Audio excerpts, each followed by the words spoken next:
La Jornada Zacatecas TV, un espacio de libertad.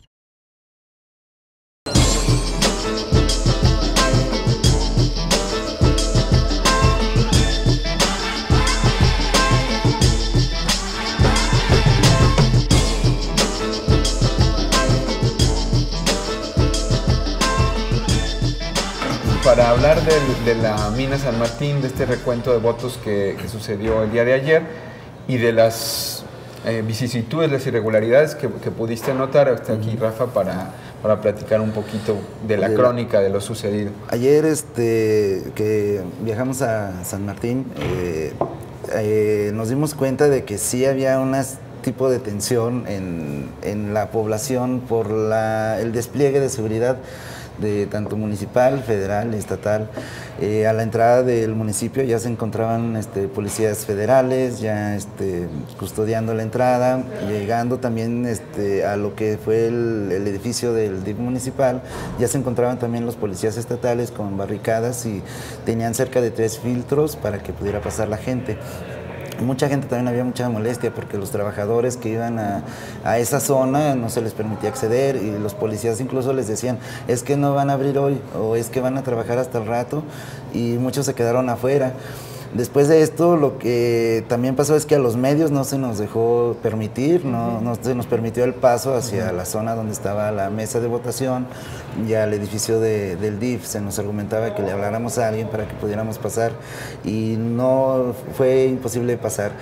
Durante el transcurso de la votación se veían algunos aspectos de que llegaban gente a votar, grupos de mineros a votar, pero llegaban de calles aledañas en grupo, y después de votar, cerca del edificio del DIF, había los grupos de mineros concentrados, también como tapando la visión, y ya en un punto, después de 2 o 3 horas, fue cuando salió Óscar Alzaga, el abogado del Sindicato Nacional de Trabajadores de la Metalurgia, ya dando la explicación de que estaban ya ellos preparándose para el fraude, pues ya el grupo del sindicato de extracción ya habían fraguado un fraude trayendo a mineros de Monterrey, cerca de 160, a votar, y los cuales ya habían estado dados de baja, ya habían sido liquidados por la misma empresa, pero los trajeron a votar como activos. Él estaba señalando mucho que había golpeadores y que estaban listos para cualquier ataque. Después de 1 hora, 2 horas, se nos informa que dejan la mesa porque no tenían las condiciones de seguridad, habían sido agredidos por estos golpeadores. Y también nos señalaban que la misma policía estatal y un elemento de la policía federal habían, como quien dice, ayudado a los golpeadores, y también habían puestóse como en contra de los agredidos. Después de esto se fueron a poner una denuncia al Ministerio Público por las agresiones contra quien resultara, y ellos pidieron que se suspendiera el conteo de votos, la votación, lo cual el otro sindicato se negó y siguieron votando. Al final salió un resultado de 262 votos a favor del Sindicato Nacional de Extracción contra 150 del Sindicato Nacional de Trabajadores de la Metalurgia. No nos pudimos dar cuenta de si hubo la agresión o no, porque no sé si también trataban de camuflajear lo que pasaba, porque cuando alguien votaba o algo, en este grupo de mineros que estaban concentrados afuera del DIF, aplaudían y echaban como porras, como para distraer o como para hacer suponer que solamente estaban celebrando que se estaba haciendo la votación. Cuando llega la final de la votación y cuando se retiran también los del Sindicato Nacional de Trabajadores, salen el grupo de mineros que había votado y que eran pertenecientes al grupo de sindicato de extracción, y van subiendo a camiones. Que llegaron cerca de 3, 4 camiones, un poquito más por ahí, y en eso se trasladaron a un salón para la asamblea en la que ya iban a celebrar el triunfo. Algo también curioso, y que eran las acusaciones que decía Carlos, de estos, Óscar, perdón, era que sí, pero venían de Monterrey, y cuando al fin, después de varias horas de que duró la asamblea, se nos permitió entrar al recinto, se escuchaban esas porras de arriba Monterrey, ¿no? Ya ganamos, nosotros ganamos y se pudo, y se escuchaba esa porras para Monterrey, lo cual refuerzan las acusaciones. Refuerzan las acusaciones de que esta gente, y que son los mismos que están ocupando la mina San Martín, que está en huelga, y que no tendrían que haber estado ellos, sino el otro sindicato, que fueron los que habían ganado la huelga legalmente. Hace un momento dieron una rueda de prensa también, ya tienen también preparado un amparo para poder anular este conteo, porque ya también ya habían hecho otro. Entonces ellos dicen, no es posible que estemos comprobando a cada momento que el otro grupo quiere que ganamos legalmente el contrato colectivo de trabajo. Y pues así quedó ayer lo de ayer. Ya se les recomendó también a los mineros que se guardaran estos 2 días y que ya el día de mañana ya fueran a cubrir las guardias para posteriormente abrir la mina y ya organizarse en lo que sería la operación ya de la mina después de 10 años, 7 meses que duró en huelga. Pues digo, creo que contrasta mucho esta crónica que tú haces de toda la situación que rodeó a las votaciones, no solo la presencia policial que siempre genera pues esa tensión entre las personas que están ahí, los propios habitantes de Sombrerete, sino también esas cuestiones, ¿no? Las acusaciones reforzadas con lo que pudiste ver en los hechos, ¿no? Acusaciones de que venían de Monterrey, de que no eran personas que estaban, digamos, ya contratadas en esta mina, que no podrían votar en principio, y lo que comentas de escuchar los gritos de arriba Monterrey, de subirse en camiones, finalmente que los trajeron únicamente para eso. Contrasta mucho ese contexto, digamos, con la felicidad que están mostrando, por ejemplo, por parte del gobierno del Estado, ¿no? Destacando que fue un proceso democrático, que casi felicitando a los mineros por haberse puesto de acuerdo y ver por el bien del desarrollo de Zacatecas. Contrasta mucho esa situación, ¿no? O sea, el hecho de que tú hayas ido y hayas visto esto de primera mano nos ayuda también a contrastar ese discurso oficial que obviamente omite todo este tipo de circunstancias. Claro. Y bueno, lo que pudiste ver en un primer momento, digamos, desde la barrera. Exacto, porque hay que otra vez resaltar, acordonado, no se dejó pasar, sin posibilidad de acceder para reportear lo que está sucediendo ahí. Buscan suspender esto después de una presunta agresión. No pasa nada, todo continúa como si realmente democráticamente se estuviera dando la votación, etcétera, y celebran este supuesto triunfo democrático del sindicato, dirían un sindicato blanco, un sindicato que de alguna manera no pone resistencia al empresario, que a eso también es muy importante decirlo ahí, que es el dueño de esta mina, un corporativo que es el de Grupo México, uno de los hombres más ricos del mundo, que es Germán Larrea. No sería extraño pensar, porque también esto se denuncia, que fue la junta muy apresurada que dice el 28 de febrero es el conteo, cuando de alguna manera agarra en curva al sindicato que actualmente tenía el contrato colectivo de trabajo, y bueno, a bote pronto tienen que ir a ese reconteo, etcétera, con estas irregularidades, con estas cosas que no dejan buen sabor de boca, y que parece que está desvelándose esta colusión entre este empresario poderosísimo, Germán Larrea, el gobierno federal, por supuesto, actuando ahí a través de la Policía Federal y los gobiernos locales, finalmente, ¿no? Entonces, habrá que esperar, ver cómo se desarrolla también en los tribunales, porque este amparo va a tener que esperar este proceso normal, legal, pero ahí lo que alcanzamos a ver es esta colusión, amaño entre los diferentes poderes, gubernamental, un poder empresarial muy poderoso, Germán Larrea, Grupo México, y estos sindicatos que de alguna manera, pues, guste o no, hay estos sindicatos blancos, sindicatos paleros, ¿no? Sindicatos esquiroles, fundamentalmente. Sí, yo en esto que comentas de la colusión, pues bueno, resaltar en este caso mencionabas lo apresurado que fue el tema de la Junta de notificar acerca del recuento con apenas 2 días de antelación en digamos un gobierno priista. En 2007 pasó también con 2 días de antelación en 8 secciones del país, lo exponían en un manifiesto que se publicó el día de ayer, precisamente el año en el que empezó la huelga en San Martín, también con 2 días de antelación, y en ese caso era un gobierno del PAN, ¿no? Entonces digo, ahí vemos la colusión, pero no solo con un partido, sino que en este caso estaríamos viendo mínimo 2. Bueno, pero podríamos ver ese matriarcado PRIAN, que a ver, Pasta de Conchos igualmente fue en un gobierno panista. Parece que son estos favores de que ya me voy, políticos, pues va este favor a don Germán Larrea, que también es. Y que esto también, al final se olvida el problema de fondo y que estaba denunciando el Sindicato Nacional de Trabajadores de la Metalurgia, que era que se estaba trabajando sin las condiciones, sin la higiene, y que esto también era para prevenir otra tragedia como la de Pasta de Conchos, y en la cual también Pasta de Conchos no se actuó, no se hizo nada, los mineros siguen allá abajo, no se rescataron sus... ni siquiera se hizo el intento, vamos, y se cerró la mina.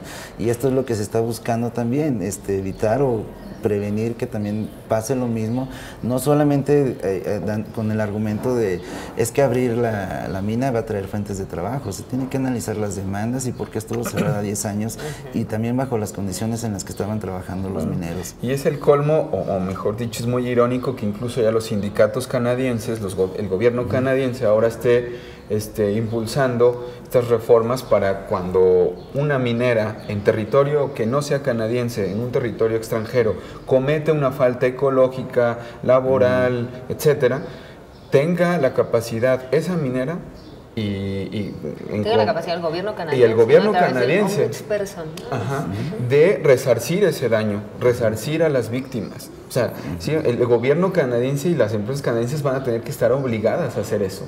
O sea, entonces, no es irónico, es muy indignante pues que esté pasando eso, ¿no? Que antes que los gobiernos locales, los gobiernos mexicano, el gobierno local, los gobiernos municipales estén importándoles menos la integridad de sus ciudadanos, de que la economía... Oye, antes está la vida de la gente, ¿no? Antes están las condiciones justas, dignas para laborar, para trabajar. Entonces, sí es irónico, pero es más que irónico, corrijo, es indignante pues, que esté pasando eso así, ¿no? Pero bueno, se nos va rapidísimo el tiempo. Hay que también tocar el asunto de esta iniciativa que impulsó en el Senado de la República el Grupo Parlamentario del PAN para que la auditoría y la PGR brinden información pública de cómo va la investigación en el caso de la Sede Sol con 3 universidades públicas, entre ellas la Universidad Autónoma de Zacatecas. Hay más de 70 millones de pesos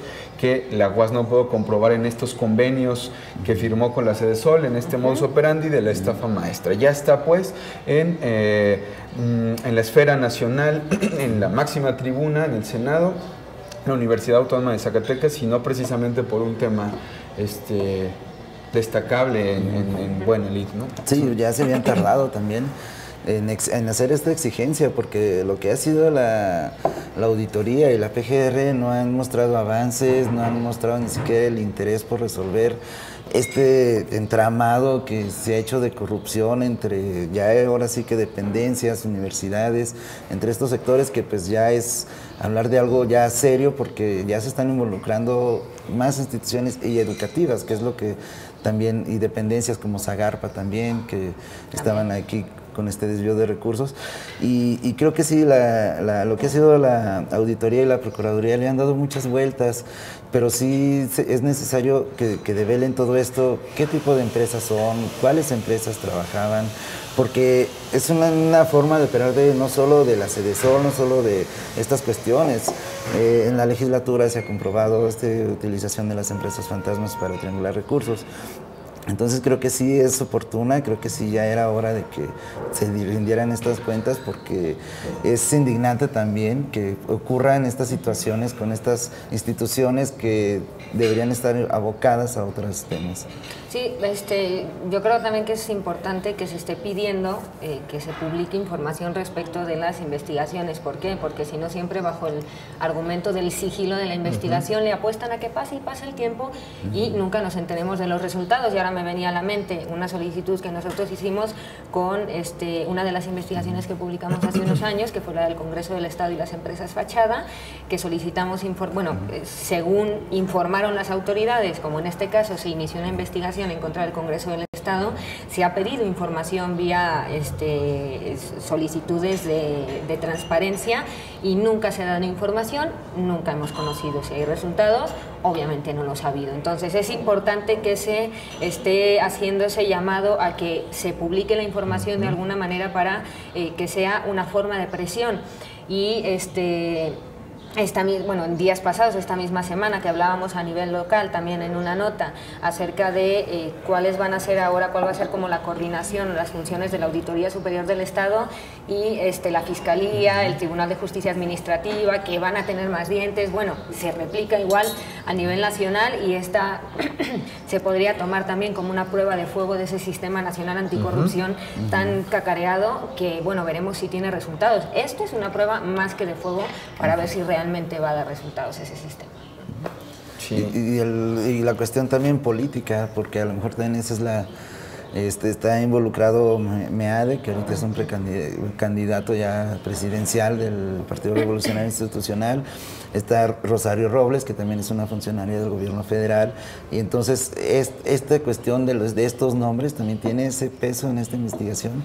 Y es también lo que a la gente le interesa ya saber, porque ahorita está este tema también político y están estos personajes involucrados. Sí, o sea, tampoco no es tan curioso que haya sido el PAN, justo por esta batalla político-electoral de quién es más sucio, quién ha sido más corrupto, quién exactamente. Entonces, de cualquier manera, es importante mantener, digamos, la presión, de el foco y la presión de que esté brindándose avances de la investigación, porque es cierto que no podemos hablar de esto porque...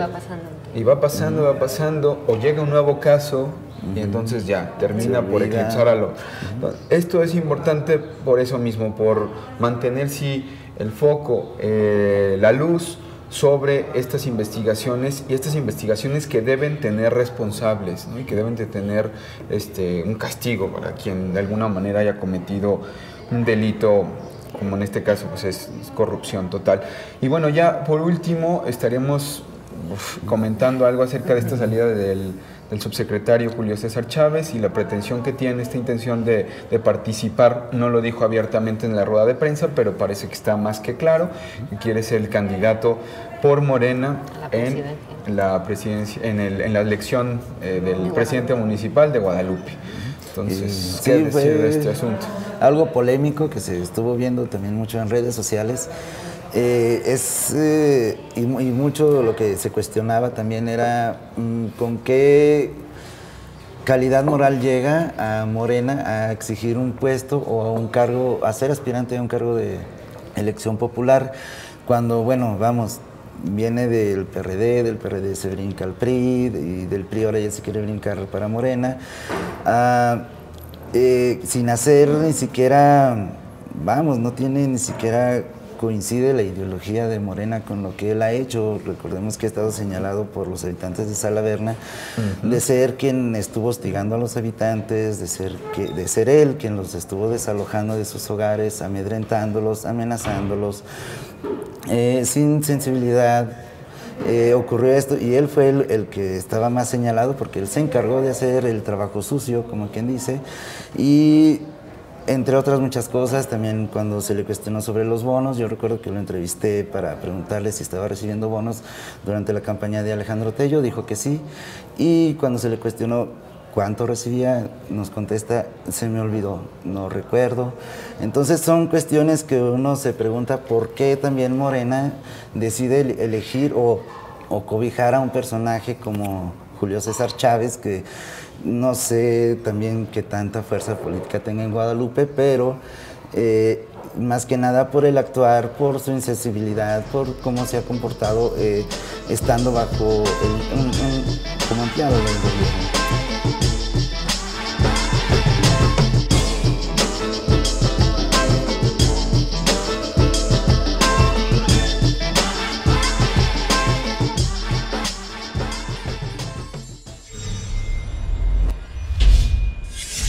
La Jornada Zacatecas TV, un espacio de libertad.